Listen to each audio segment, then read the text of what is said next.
கிறிஸ்துவுக்குள் என் அன்பு தேவ பிள்ளைகளே, கர்த்தர் உங்களை ஆசீர்வதிப்பாராக. 2 தெசலோனிக்கேயர் 3ஆம் அதிகாரம் 13ஆம் வசனம். நீங்கள் நன்மை செய்வதிலே சோர்ந்து போகாமல் இருங்கள். ஆம் தேவ பிள்ளைகளே, நாம் நன்மை செய்வதில் சோர்ந்து போகாமல் வாழ தேவன் விரும்புகிறார். இயேசு இந்த பூமியில் வாழ்ந்த நாட்களிலே அவர் நன்மை செய்கிறவராக சுற்றி திரிந்தார் என்று வேதம் சொல்கிறது. நன்மை செய்து பாடனுபவிக்கும் போது சில நேரங்களிலே நான் சோர்ந்து போவது உண்டு. கலாத்தியர் 6ஆம் அதிகாரம் 9ஆம் வசனம் கூறுகிறது, நன்மை செய்கிறதில் சோர்ந்து போகாமல் இருப்போமாக. நாம் தளர்ந்து போகாதிருந்தால் ஏற்ற காலத்தில் அறுப்போம். ஆம் தேவ பிள்ளைகளே, நன்மை செய்கிறதிலே சோர்ந்து போகாமல் வாழ்வோம். ஆனால் நாம் ஏற்ற காலத்திலே நிச்சயமாக வேத வசனத்தின்படி அதற்கேற்ற அறுவடையை நாம் நிச்சயமாக பெற்றுக்கொள்வோம். வேத வசனத்திலே யோசேப்பு என்ற தேவ மனிதனை குறித்து நாம் பார்க்கிறோம். யோசேப்பு தன் வாழ்நாட்களிலே தன் தகப்பனுக்கு நன்மை செய்து வந்தான். ஆனால் அவனுடைய சகோதரர்கள் யோசேப்பின் மேல் பொறாமை கொண்டு யோசேப்பை தூர இடத்துக்கு அடிமையாக விற்றுவிட்டார்கள். அடிமையாக சென்ற அந்த தேசத்திலும் தன்னுடைய எஜமானுக்கு நன்மை செய்து கொண்டே காணப்பட்டான்.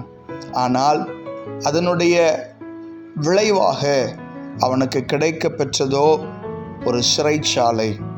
ஆனாலும் அந்த சிறைச்சாலையிலும் யோசேப்பு நன்மை செய்து கொண்டே தன்னுடைய வாழ்க்கையை வாழ்ந்து கொண்டிருந்தான். அதனுடைய விளைவு 13 வருடத்திற்கு பிறகு அவனுடைய வாழ்க்கை கர்த்தர் உயர்த்தினார். அவனுடைய வாழ்க்கை கர்த்தரால் உயர்த்தப்பட்டது. 13 வருடத்திற்கு பிற்பாடு ராஜாவுக்கு அடுத்த ஸ்தானத்திலே கர்த்தர் யோசேப்பை உயர்த்தி மேன்மைப்படுத்தினார். ஆம் என் அன்பு தேவ பிள்ளைகளே, நன்மை செய்வதிலே சோர்ந்து போகாமல் இருந்தால் ஏற்ற காலத்திலே நாம் அறுப்போம். கண்களை மூடி நாம் ஜெபிக்கலாம்.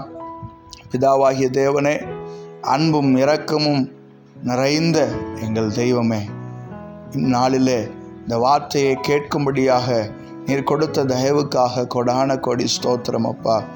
நன்மை செய்து பாடனுபவித்து கொண்டிருக்கிற பிள்ளைகளுக்காக நாங்கள் ஜெபிக்கிறேன். நீர் உம்முடைய பலத்தால் பிள்ளைகளை இடைக்கட்டி தொடர்ந்து உமக்காக வாழ்ந்து நீர் அவர்களுக்கென்று வைத்திருக்கிற ஆசீர்வாதத்தை முற்றுமுடிய சுதந்தரித்து காத்து கொள்ள கிருபை செய்வீராக. ஏற்ற காலத்தில் உயரும்படி உம்முடைய பரத்த கரத்துக்குள் அடங்கியிருக்கிற பிள்ளைகளை ஆசீர்வதியும் பலப்படுத்தும். இந்த நாளில் அவர்கள் கையிட்டு செய்கிற எல்லா காரியத்தையும் நீர் ஆசீர்வதிக்கும்படியாக ஜெபிக்கிறேன். இயேசு கிறிஸ்துவின் இன்ப நாமத்தில் ஜெபிக்கிறேன் நல்ல பிதாவே, ஆமேன். God bless you. கர்த்தர் உங்களை ஆசீர்வதிப்பாராக. ஆமேன்.